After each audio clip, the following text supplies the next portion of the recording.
At natanong ko lang, anong kalimitan ng mga lahi ng mga baka niya dito? Karamihan pong pure dyan is Brahman. Brahman talaga, Brahman breed ang mga baka niya dito. Ilang heads po ito? Parang ang dami. Bali 59 heads po yan. Ando? Kasama na yung ating mga Yung mga paanak na dito. Ng Red Brahman.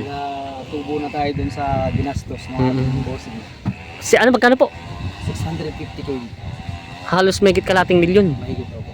Talagang ito pala ito na yung sasabi niyo imported. Yes, opo. Imported na to sa American Brahman. Kaya pala ganito ang katawan niya. Tingnan niyo po. Laki.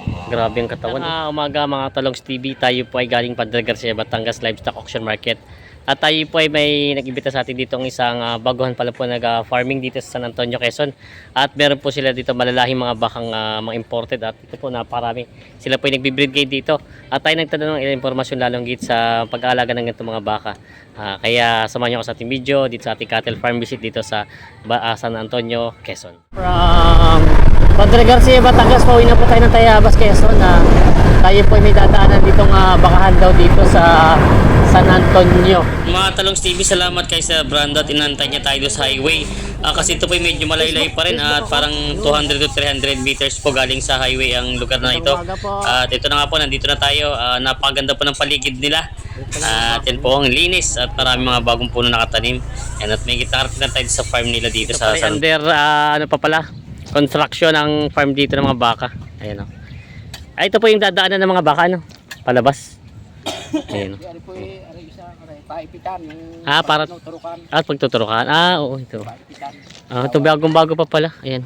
Si Sir at yung kasama natin na shoutout sa kanila. Shoutout po sa nakakilala sa akin. Iyan. Mga taga rito lang. Di po kayo San Antonio? Mga taga rito lang pala. Ayan. Punta natin, Sir. Ganda pala ito. Ito pala bagong-bago pa lang. Sir, magandang umaga. Ano pong pangalan nyo? Marlito Reyes po, aka Brando. Yo, Sister Brando. Yan. Kayo po yung taga rito mismo sa San Antonio? Sambales po. Sambales, Sir. Malaki pa rin pala, no? Tapos, saan pa niyo kayo nagkakilala ni Sir? Bali, nagkakilala po kami nang dahil dun sa aking kapatid na si Christian Romanban. Bali, na-repair ako ng aking kapatid. Doon ko nakilala yung aking boss. Kaso, hindi siya naglalagi dito sa Pilipinas. Ang aking katwang dito sa operation is si Doc Edwin Sanchez. Yan, Sir Doc Edwin Sanchez. Yan po.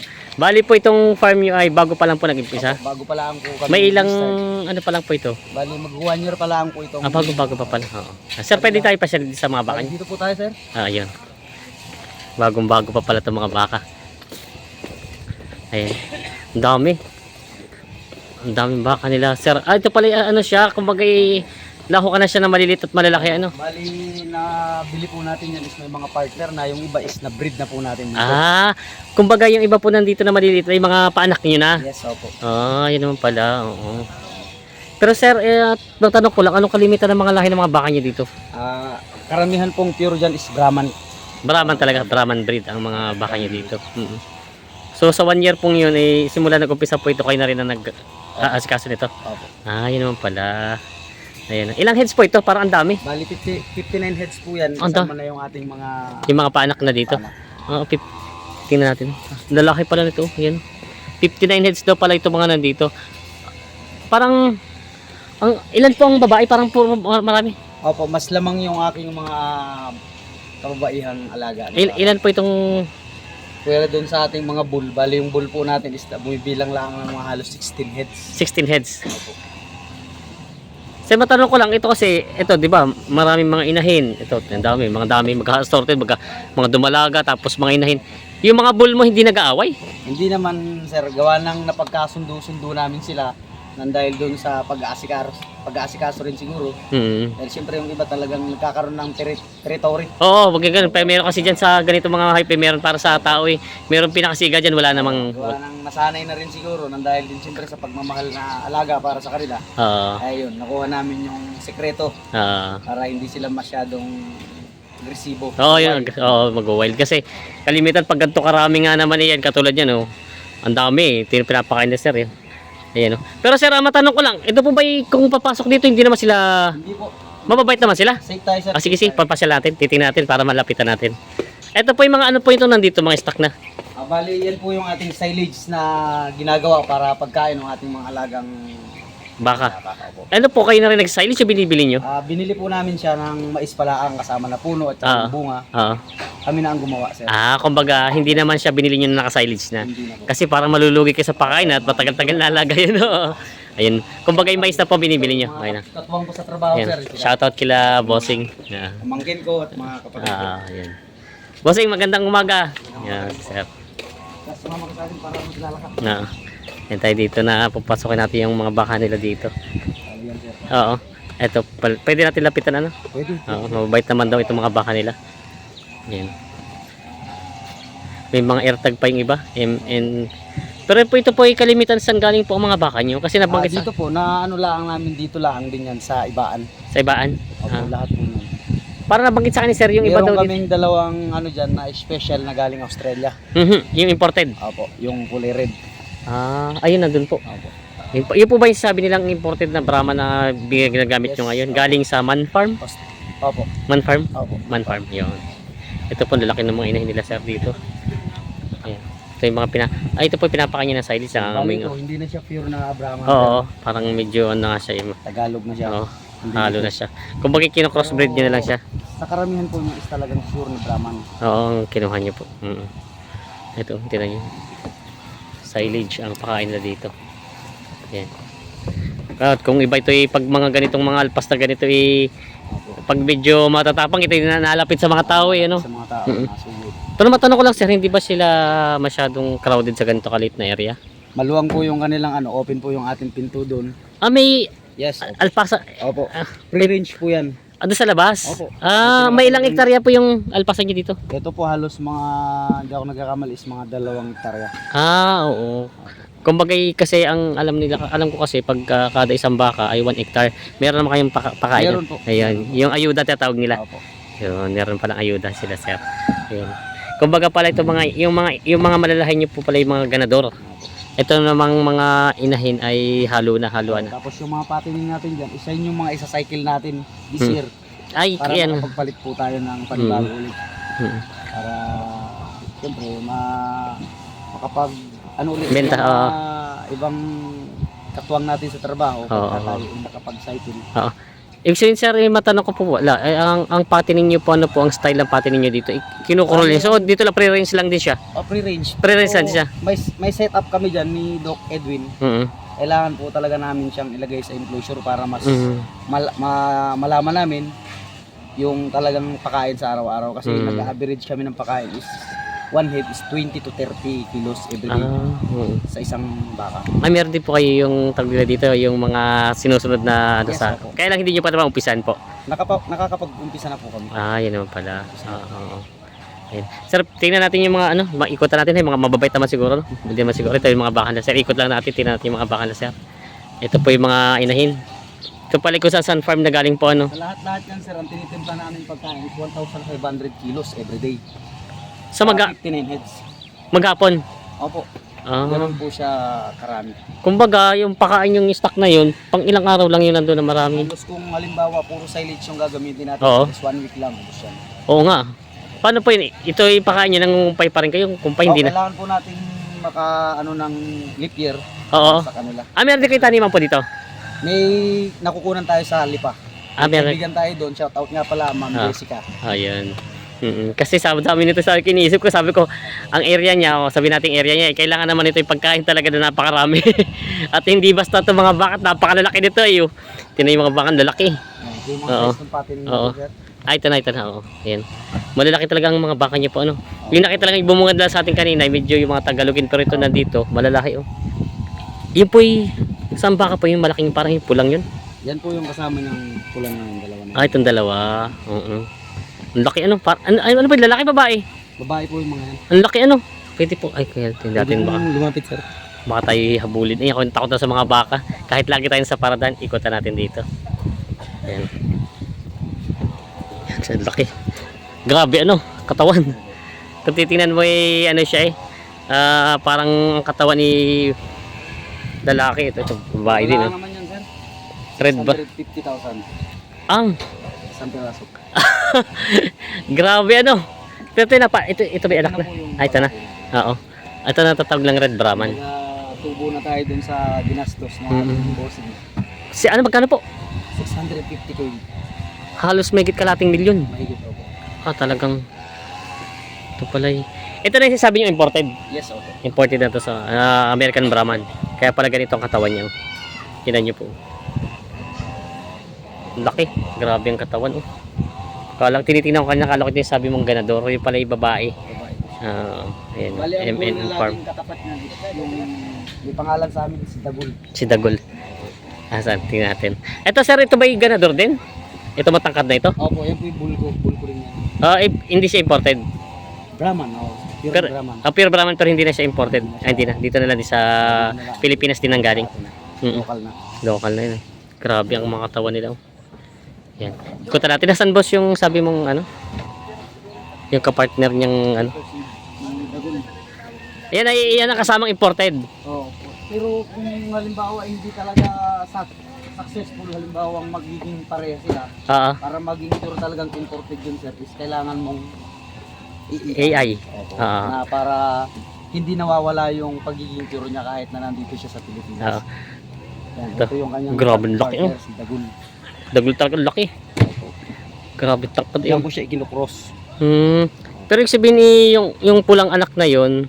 Opo, pure po yun. Pure Sa- na Australia. Yung panak niya na rin dito yun. Alin ang ganador niya dito? Sa AI siya? Sa EA po siya. Yeah. Edwin Sanchez. Yan.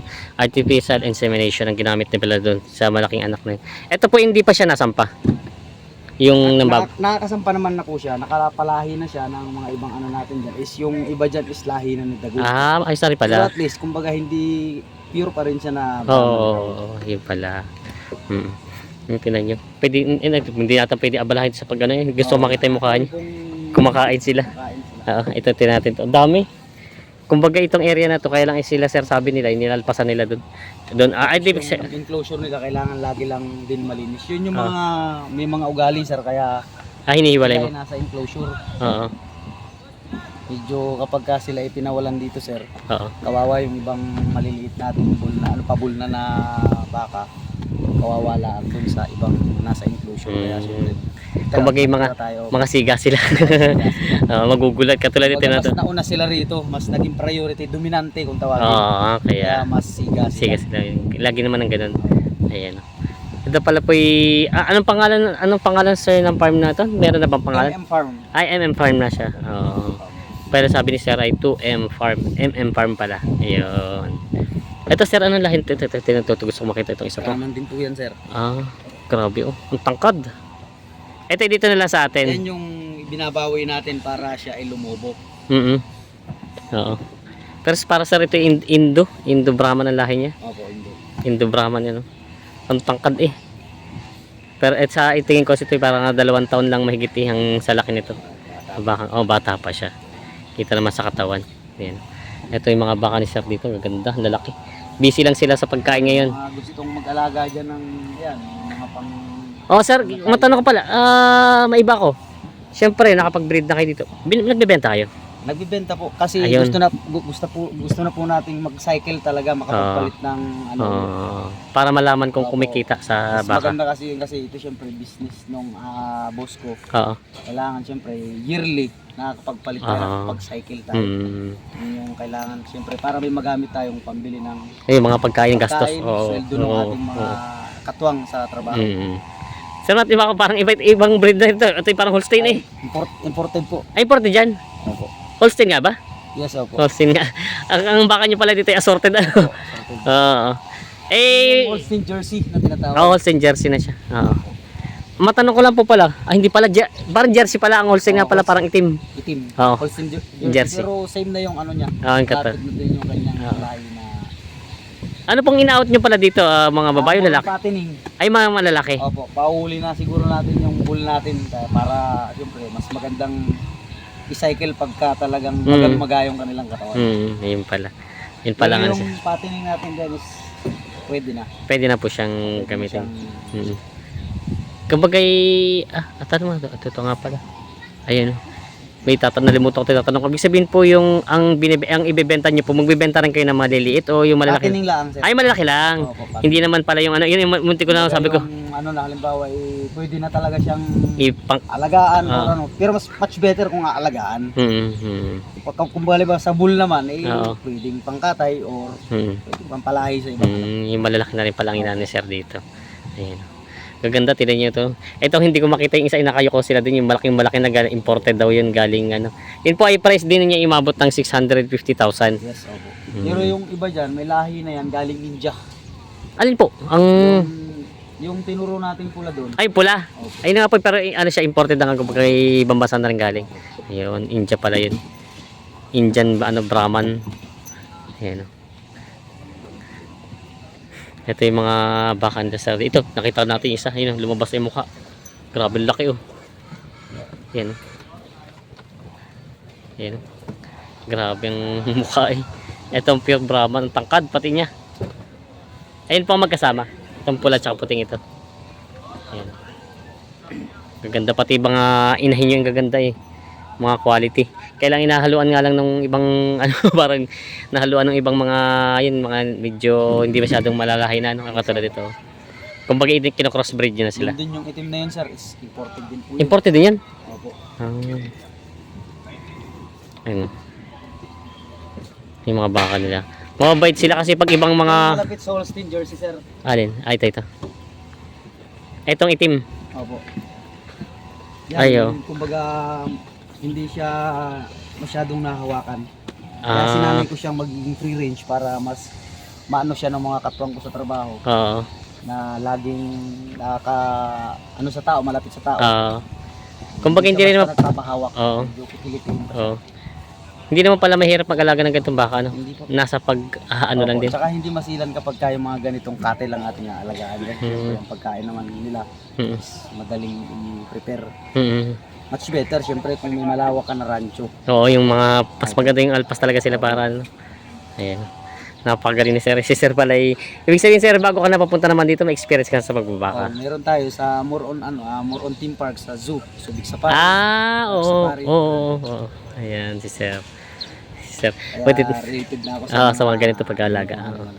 Hindi naman ikaw nahirapan. Hindi naman. Mm.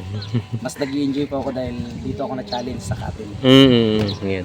Ayan. Ito na yung bull nila. Lumabas sa yung mukha. Titingnan natin yung mukha. Yan si Dagul. Si Dagul. Grabe ang laki nito. Imported Brahman. Ano po yung mga baka ni Sir. Ayan. Sir, maraming salamat po sa inyong orasan at pinasyal nyo ako dito sa inyong farm. Pwede po bumalik ulit sa susunod kasi marami po magtatanong sa atin na manonood. Di para po masagot natin, hindi kayo rin na yung tatanungin ko. No? Yes, Ayan, maraming salamat kay Sir. Salamat po. God bless Sir, magandang God bless. Thank you so much. Yeah. Idol Talongs TV. Yeah.